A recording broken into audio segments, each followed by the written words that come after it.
Now, the essence of all this is, first thing is to understand the nature of how existence is happening. Either you can look at this, or you can look at the atom, or you can look at the universe. If you want to look at the universe, it is complex, it is difficult because you don't have a gallery seat, you know. There is no… it is not like a stadium, you can sit somewhere and watch the whole universe. Very difficult, you can only see it in pieces. If you want to watch an atom, nobody has seen an atom, do you know this? Do you know this? Even in a super electron microscope, you can't see an atom. We have observed its activity, but we have never seen an atom as such. But we have broken it. We are capable of breaking things that even we cannot see. That's our… we are very proud of this these days. We can break anything. We can make it or not is a questionable thing, but we can break anything we want. Even if we cannot see it, we can break it. Now, what you see and what you do not see itself is a very dicey thing in the sense, what is it that you can see? Right now, can you see my hand? Yes. You can see my hand only because my hand stops light. If my hand did not stop this light, if it allowed light to pass through, you wouldn't see this hand, yes? Or in other words, right now your visual apparatus can see only those things which stop light. Anything that allows light through, you cannot see it. You cannot see light itself, first of all. Can you see the light that is here? No, only whatever stops light, you can see it. What does not stop light, you cannot see it. Very bad, isn't it? You must be able to see all those things which allow light to pass through, because they are important things. But right now your visual apparatus are trained to see or capable of seeing only that which stops light. So the whole process of seeing life the way it is means, first of all, evolving an eye, a thoughtless eye, an eye which is free of thought. When I say free of thought, it is free from the taint of memory. Right now, these two eyes are heavily loaded with memory. So you can see this. If you see a group of people like this, if you just casually look like this, among these hundreds of people, if there is one face that you're familiar with, you will see suddenly that face sticks out. Have you noticed this? Have you noticed this? You're going in a street, there are 100 people standing there. Your friend is among that. If you look here, just this friend's face is more clear than the rest of the faces, because this eye works with memory. The more memory you have, the better it sees. No memory, it cannot see. Memory means an accumulated past. Memory means information. Memory means that which does not exist but acts out as if it does. Memories are more real than reality, isn't it so? Yes or no? See, I want you to understand, everything in your life is run by memory. Not just your computer stick, everything in your life. When I say memory, not just what you carry here, your very body is a body of memory. Why, if you eat a banana, it becomes a masculine body, and if she eats a banana, it becomes a feminine body, is simply because of the memory that it contains, isn't it? The information that is stored in this body and that body is different. Same banana, it becomes a man, same banana, it becomes a woman. Yes or no? Huh? Are you eating different types of bananas? Same thing, same food if you eat, it is becoming one way. In one person it is becoming dark skin, in another person it's becoming fair skin. How? The memory that you carry. Do you remember your great-great-great-great-great-grandfather? You don't. But his nose is sitting on your face. Your body remembers, isn't it? You may not have no idea who it was, but your body remembers even today. 1,000,000 years ago, how your forefathers were, still it remembers, isn't it? So what you call as my body is just a body of memory. And eyes are loaded with memory.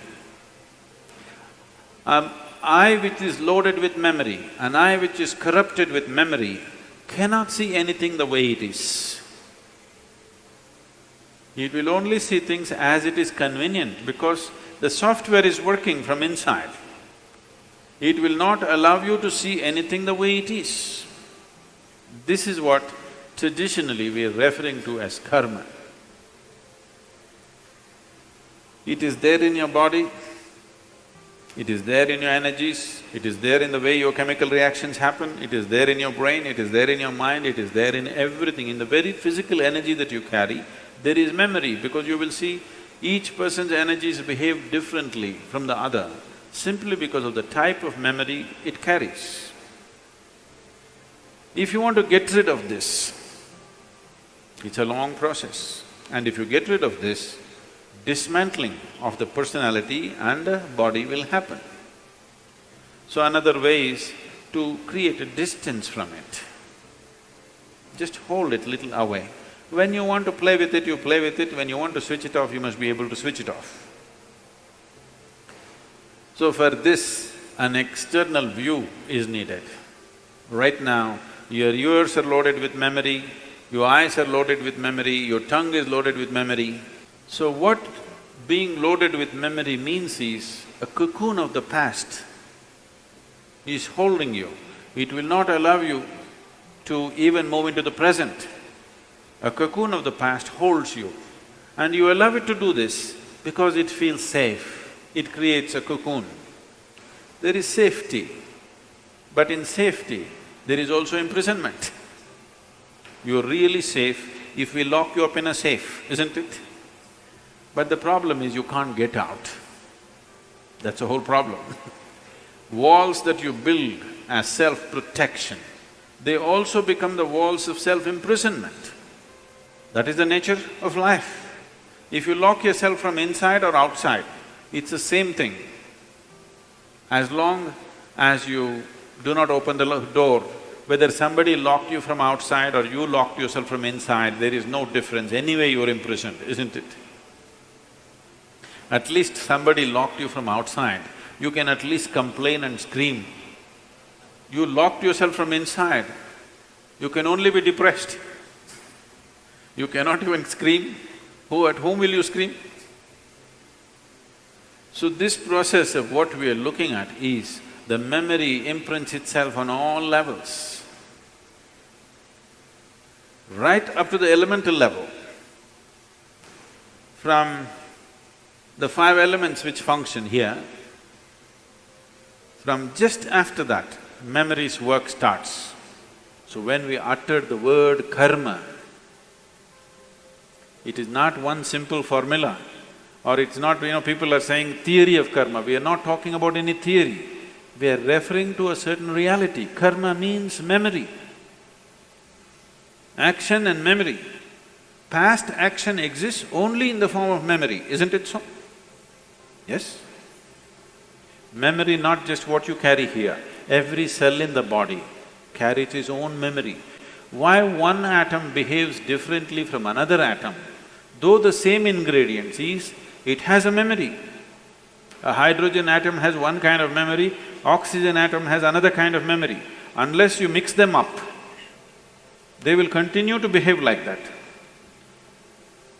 It is in a small circle, you are in a little larger circle, the universe is in a much larger circle, but the same memory rules all of it. So when we said karma, we are not talking about some concept or philosophy, we are referring to a certain reality which is finding manifestation as who you are. The very shape of your body is because of memory. If a bird eats a mango, it becomes a bird. If a worm eats a mango, it becomes a worm. If you eat a mango, you become a human being. Same mango, how many things it's doing, depending upon what kind of memory it carries, isn't it? What you call as a seed, if you plant the same seed, if you plant a seed in the same soil, here you plant a mango tree, here you plant an apple tree in the same soil, this will only produce apples, this will only produce mangoes. I know there is a newspaper picture where a jackfruit is become bananas, that's different. Yes? You saw this? No, you didn't see this. A bunch of bananas are coming out of a jackfruit for some reason.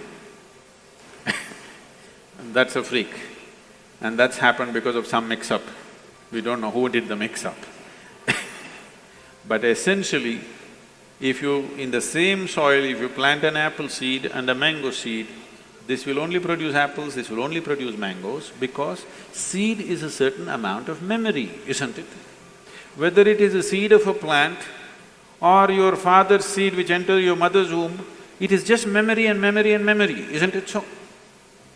This is karma, and this goes right back, right up to the elemental level. Everything is memory. Only the pure element is free from memory. So the idea, when we're starting off Bhutesha, because that's the most important thing, that he mastered the elements, that's why we bow down to him, because he mastered the elements, he has an eye which has no memory, a taintless eye which sees everything just the way it is. So yoga essentially means developing an eye which is not contaminated by memory, which simply sees. It does not see things the way your memory perverts it. It simply sees everything the way it is. This eye will see those things which do not stop light. Right now, these two eyes can only see what stops light. If you start seeing something that does not stop light, that means another dimension of the eye is beginning to function.